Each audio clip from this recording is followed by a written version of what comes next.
Hello everyone, as you all know, this is Niharika Tiwari. So guys, we are back with another video related to your series Business Management, and in this video we are going to discuss this important topic, that is organizing process. Right यहाँ पे हम बात करेंगे कि organising process क्या होता है, उसके स्टेप्स को हम लोग डिफाइन करेंगे इस वीडियो में. सो इसके पहले वाले पार्ट्स को आपने नहीं देखा है तो चैनल की प्लेलिस्ट में जाके आप उसे देख सकते हैं. इस वीडियो को लाइक करेंगे, चैनल को सब्सक्राइब करेंगे. So guys we are going to start this video. Right, so without any further delay let's start this video.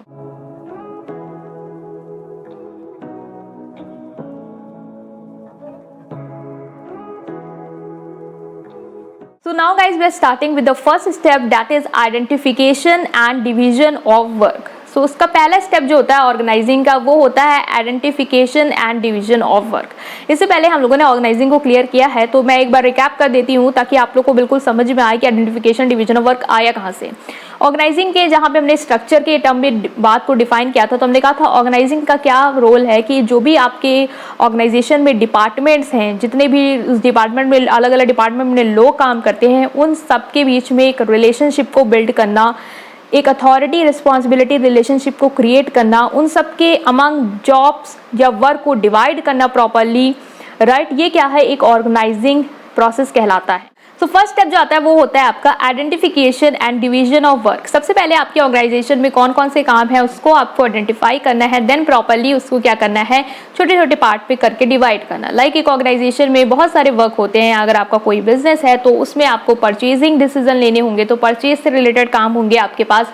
Marketing करनी होगी प्रोडक्ट की, तो मार्केटिंग से रिलेटेड काम होंगे. फाइनेंस की जरूरत है तो फाइनेंस से रिलेटेड वर्क होगा.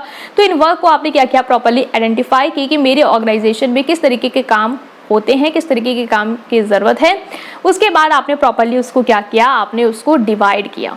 राइट, डिवीजन किया वर्क का, मतलब कि एक इंसान सारा काम तो कर नहीं सकता. एक इंसान सारा प्रोडक्ट परचेज से रिलेटेड तो काम कर नहीं सकता कि परचेज इन्वेंट्री भी वो मैनेज कर रहा है, उसके बाद उसको हैंडल भी वही कर रहा है, फिर पूरा जो उससे रिलेटेड इनवॉइस बनानी है या जो भी उसको क्रिएट करना है वो भी वही पर्सन कर रहा है. तो एक पर्सन परचेज डिपार्टमेंट से रिलेटेड भी सारे काम नहीं कर सकता. मार्केटिंग से रिलेटेड भी मार्केटिंग रिसर्च करना, मार्केटिंग के लिए स्ट्रैटेजी बनाना, मार्केटिंग के लिए मार्केट फाइंड आउट करना, ये सारा काम भी एक पर्सन नहीं कर सकता. तो हर सेक्टर से रिलेटेड भी जो वर्क है उसको भी आप क्या करें, छोटे छोटे पार्ट्स में डिवाइड करें और पर्सन टू पर्सन उसको क्या करें, डिस्ट्रीब्यूट करें. अगर आपने एक काम को पूरी तरीके से छोटे छोटे पार्ट में डिवाइड कर दिया तो इससे क्या होता है कि एक ही पर्सन पे सारा बर्डन नहीं आता है, वो लोगों में डिवाइड हो जाता है.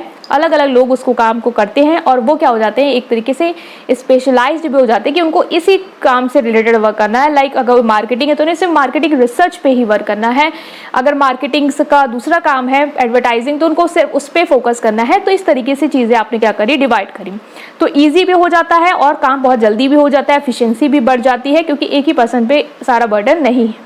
राइट, सो पहला स्टेप हो गया identification and division of work. Next is creation of department. जैसे कि मैंने बोला कि आपके पास अलग अलग वर्क होंगे आपके ऑर्गेनाइजेशन में. कोई परचेजिंग से रिलेटेड सारे वर्क होंगे, कोई मार्केटिंग से रिलेटेड सारे वर्क होंगे. पहले तो आपने काम को एक कहते हैं ना रॉ फॉर्म में आइडेंटिफाई किया कि मुझे परचेज का इन्वेंट्री कितनी आनी है वो हम लोग डिज़ाइन करते हैं. हम लोग मार्केटिंग के लिए, एडवर्टाइजिंग के लिए बजट डिसाइड करते हैं, कुछ रिसर्च भी कर लेते हैं.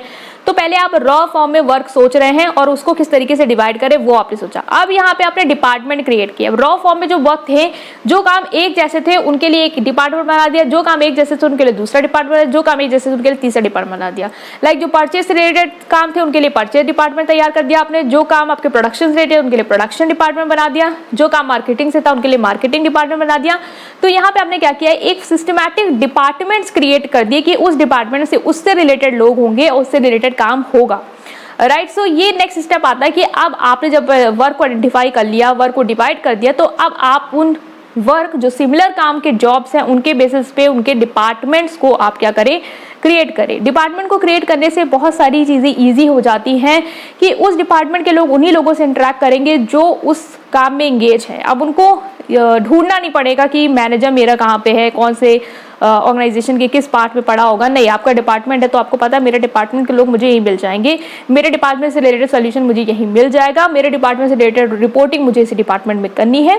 तो ये है आपका creation of department. Next is assignment of duties. जब आपने जो डिवीजन है वर्क का कर लिया, जॉब्स आपने आइडेंटिफाई कर ली कि काम इस तरीके से, हम काम को इस तरीके से डिवाइड कर सकते हैं, डिपार्टमेंट आपने क्रिएट कर दिया। अब डिपार्टमेंट में लोग होंगे जो काम करेंगे, अब उनको आपको क्या करना है, जॉब असाइन करनी है। जब मुझे पता है कि मेरे ऑर्गेनाइजेशन में कौन सा काम है, डिपार्टमेंट मैंने बना रखे हैं, तो अब मैं लोगों को असाइन करूंगी जॉब्स उनके स्किल के बेसिस पे, उनके कॉम्पिटेंस के बेसिस पे कि वो पर्सन ही इस डिपार्टमेंट में ये काम करे जिसके पास उसकी एबिलिटी या स्किल्स है। तो assignment of job is the third step. आपने जॉब डिपार्टमेंट की क्रिएशन कर लिया। अब डिपार्टमेंट में लोग कौन से आएंगे, कैसे लोग आएंगे, उनको किस तरीके का काम करना है, किस तरीके के काम वो कर सकते हैं, उनकी स्किल्स क्या है, उनकी एबिलिटीज क्या है, उसके बेसिस पे आपने क्या किया, जॉब को डिस्ट्रीब्यूट किया या असाइन किया लोगों को। तो ये है आपका third step, that is assignment of job.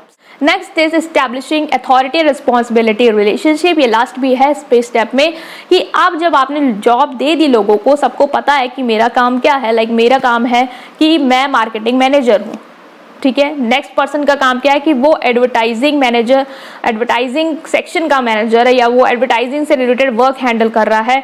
Next है जो मार्केटिंग रिसर्च कर रहा है।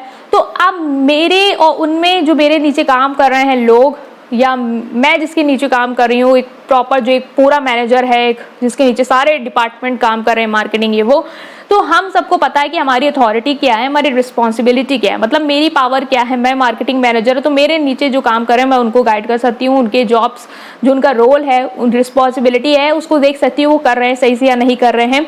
उन्हें क्या करना होगा, मुझे रिपोर्ट करना होगा। मैं, मेरे ऊपर जो एक मैनेजर है, जो जनरल मैनेजर, जो पूरे डिपार्टमेंट का, लाइक मार्केटिंग, प्रोडक्शन, हर डिपार्टमेंट को गाइड कर रहा है, उसको क्या करना है, मुझे रिपोर्ट करना है, मैं उसको रिपोर्ट करूंगी। तो यहाँ पे मेरी ये रिस्पॉन्सिबिलिटी है कि मैं अपना सारा काम प्रॉपर करूँ और उसको मैं रिपोर्ट करूँ। तो यहाँ पे अथॉरिटी रिस्पॉन्सिबिलिटी रिलेशनशिप क्या हो जाता है, बिल्कुल क्लियर हो जाता है कि किस पर्सन को किसको रिपोर्ट करना है और किस पर्सन को किसको मतलब रोल देना है, लाइक किसकी क्या अथॉरिटी, किसकी क्या पावर है और किसका क्या रोल है, वो क्लियर हो जाता है इस लास्ट स्टेप में, that is establishing authority and responsibility relationship. तो यहाँ हमने एक पूरा प्रोसेस डिस्कस किया कि किस तरीके से ऑर्गेनाइजिंग होती है। तो पहला ही है कि आप पहले तो आइडेंटिफाई करें कि आपका काम क्या है, उनको छोटे छोटे पार्ट में डिवाइड करें। उन जब पार्ट को डिवाइड करने के बाद आप सिमिलर एक्टिविटीज़ को एक ग्रुप में कंसिडर करके डिपार्टमेंट को क्रिएट करें। फिर डिपार्टमेंट क्रिएट करने के बाद आप लोगों की एबिलिटी, इनकी स्किल के बेसिस पे उनको काम दें और उसके बाद उनको एक रोल भी क्लियर करें कि आपका जो ये काम है इसमें आपको किसको रिपोर्ट करना है और आपको कौन रिपोर्ट करेगा, राइट। और इन सारी चीज़ों में क्या करना है, कोऑर्डिनेशन स्टैब्लिश करना, कि इन सारे डिपार्टमेंट की चीज़ों में एक कोऑर्डिनेशन लाना भी इंपॉर्टेंट है कि सारे डिपार्टमेंट प्रॉपरली वर्क कर पाएँ, किसी का किसी से झगड़ा ना हो। ये था आपका ये इंपॉर्टेंट टॉपिक कि what is the process of organizing. तो यहाँ पे हमने 4 स्टेप को डिस्कस किया है। आई होप कि आपको समझ में आया होगा। स्टिल कोई भी डाउट है आप इसे कमेंट सेक्शन में पूछ सकते हैं। अपने फ्रेंड के साथ इस वीडियो को शेयर करेंगे। Like right guys, so like this video, subscribe to this channel. Thank you.